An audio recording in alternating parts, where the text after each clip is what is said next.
Tonight on KGW News, fire breaks out with a big supply of fuel.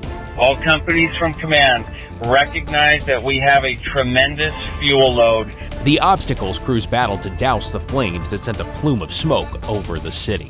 Plus, right now I just hide from the sun. I'm looking for the shady spots. From cooling centers to the 20-degree rule for your AC, we've got you covered as the extreme heat settles in. And later, from big booms in the sky to small barks near the beach. Yeah, some national pride. It's great. The many ways we gathered to celebrate the 4th of July.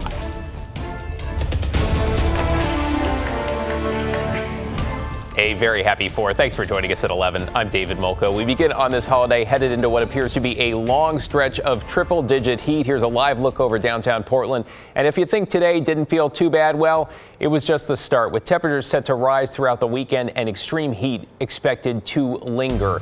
Since this is the first of our weather impact alert days, let's get right to Chief Meteorologist Matt Zaffino for more on what that means. Matt? Yeah, David, we made the low 90s today as we expected. It's going to get hotter from here. The hottest stretch will be Friday through Tuesday, and every single one of those days is at least 100 degrees. All of them we have colored red, indicating that they are weather impact alert days. Right on through those 5 days, we don't drop back down into the 90s till next Wednesday. So a couple points here. This is a long duration heat wave. It's going to be, I think, remembered more for its duration than it will be for its peak, about 105, maybe 104. But nonetheless, it's going to be exceedingly hot Saturday, Sunday, tomorrow, Saturday, Sunday, Monday, and Tuesday as we go into triple digits for several days in a row. Outside right now, it's down to 78. Now, keep in mind that's close to where we would average our high for this time of the year. We're running 8-9 degrees warmer than we were 24 hours ago here. Eastern Oregon, largely also warmer. The only place that'll be cooler is the South Coast. So, the long heat wave, here's what we need to think about. The when of it is Friday, Saturday, Sunday, Monday, and Tuesday. That is a long stretch of excessive heat, as I just showed you, over 100 degrees or at least 100 degrees all of those days. So what you need to think about, staying hydrated, keep the water bottle handy, and if you can, avoid strenuous activity. That's what can lead to heat stroke and heat stress and other problems that are health related because of the heat. So I want to show you the watches and warnings that we have. The excessive heat warning now extending throughout Western Oregon. Heat advisory even up in the high Cascades. Eastern Oregon has fire weather watches and heat advisories there. And this is interesting too. I looked at the number of times we've hit 100 degrees for several days in a row, what the streaks are and what the totals are for any given year. We had 5 straight 100-degree days back in 1941, 4 straight last year, just last August, and then in August of 1981. 2 of those days were our previous all-time record high before the heat dome of 2021 of 107. And the most 100-degree days we've ever had in a year is 5, set 4 different times. We may tie that within the next week. David? I got to say, those overnight lows are not looking great either. No. Thank you, Matt. To breaking news now, and a fire that is burning near the airport this evening that quickly sent a large plume of smoke into the sky. This sparked outside, fire crews say, igniting piles of wood pallets that then spread to a building on Northeast 47th near Columbia Boulevard. That is where we find Alma McCarty with the very latest. Alma? Yeah, David, there was a really big response out here in Northeast Portland earlier this evening, but that has since dwindled, and now there's just a couple of crews who are monitoring the fire here behind me, which Portland Fire says is now under control. It's also worth mentioning that no one was reported injured in any of this, which is, of course, fantastic news. You know, because of the location of the fire, which you mentioned earlier by the airport fire actually came in to assist on this one, bringing in their big rig with 6,000 gallons that is in their tank. They typically use that to extinguish airplane fires. Now, the call first came in around 7:30. Nearly 90 firefighters battled this one, which again began outside and spread to the inside of a home business. In addition to the rapidly spreading fire itself, firefighters also dealt with downed power lines. The power company came in and cut the power so that the work could continue safely. Firefighters also had to pull back and douse the building from the outside due to structural collapse. I'm told crews did everything they could, but could not save the building. However, they did ensure that no other nearby buildings or businesses caught on fire. This business recycles wooden pallets.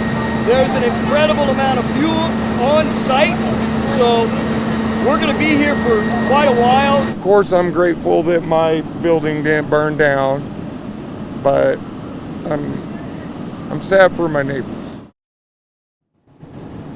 Yeah, Portland Fire did anticipate that this would be a very, very busy night, so they did have extra staff on hand to handle, of course, this fire here behind me and other fires. Case in point, while some of the crews were wrapping up here, they headed up the road to Northeast 81st in Oregon for a fire that had started there due to, they say, a barbecue that had tipped over and ignited the side of the house. That ended up being a pretty minor deal, and by the time that we got there, the fire had been pretty much out. David, back to you. Yeah, just a reminder that you can never be too careful. Thank you, Alma. Well, speaking of fires, it's a busy night. We also have a traffic alert on the coast now. It appears because of a structure fire. Highway 101 is closed in both directions about 2 miles south of Avenue U in Seaside. Details still coming in, but it looks fairly close to the junction with Highway 26. If you are in the area, you might think about heading north from Seaside toward Astoria instead.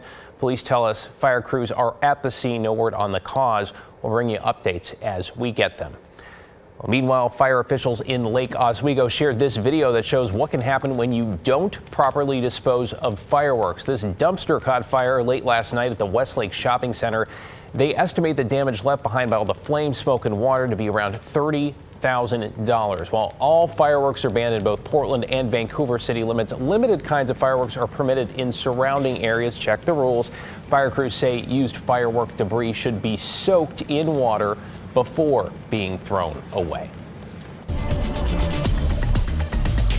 Well, let's return to our weather impact alert now, with Multnomah County set to open 3 emergency cooling centers tomorrow. They'll be open from noon until 10. These are not just for people who are homeless, but for anyone who doesn't have AC or a way to stay reasonably cool at home. Here's a look at the locations. One is near the airport on Northeast 82nd, another is at the Portland Covenant Church on Northeast MLK. The third is in Gresham on Southeast Stark. Now, TriMet will give free rides to those headed to cooling centers. They'll also be stocked with water and snacks. By the way, you can text the number on your screen to get a link to cooling center locations across our area, plus other spots that can help with the heat, like splash pads. Just text the word heat to the number 503-226-5088. Well, let's talk about AC now. If you have one at home, we asked the experts about how to make it work more efficiently. According to Clark County Public Utilities, most AC systems generally cannot cool a home much more than 20 degrees below the outside temperature. That means if it's 102 outside and your thermostat is set at 65, well, guess what? You're essentially wasting energy, and that will lead to a drastic increase in your energy bill. Instead, using nature as a way to cool your home when you can help counter that. That means that in the morning, we can open windows up, have that kind of heat escape out of the house, have that cool come in. That'll offset how much that air conditioner has to work later on that day. Well, if you don't have AC at home, you'll want to keep your shades down during the hottest part of the day to try and hold onto that colder air as much as you can. It's also important to avoid doing anything that will create excess heat, such as using your oven, dishwasher, vacuuming, or doing laundry during peak hours. Of course, another option to cool down, take a dip in a river or lake or head to the coast. A lot of people did that today, and first responders are reminding people to do so safely. AMR River Rescue Team says warmer weather means higher water levels, unexpected debris, and of course, fast currents. And while the temperatures are hot in some spots, they say the water can still be dangerously cold. They can send you into cold shock and affect your motor function if you're getting in, especially at the peak of the day when the water hasn't reached its max level. Stay hydrated. The weather's going to be hot coming up, and monitor your alcohol intake. Water and alcohol do not mix well. Even the best swimmers can be affected by that. And know your limits. Don't underestimate the river and overestimate your abilities. Yeah, the AMR River Rescue Team will be at Glen Otto Park in Troutdale and High Rocks Park in Gladstone this holiday weekend and throughout the summer. They will also have life jackets, very important, you can borrow for free.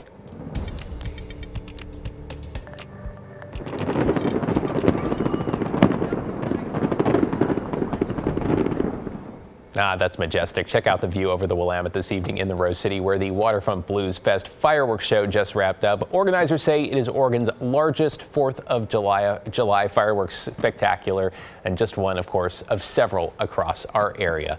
Well, speaking of the waterfront, we also checked in on the Blues Festival earlier today, which has been going strong now for nearly 3 decades. It brings local legends and musicians from around the world to perform blues, soul, funk, and R&B. That festival runs through Sunday. Organizers have misting stations, a place to refill water bottles, and if it gets too hot, there's a chill center across the street on the 2nd floor of the Marriott. We caught up with a few concert goers this evening, some who flew in from across the country.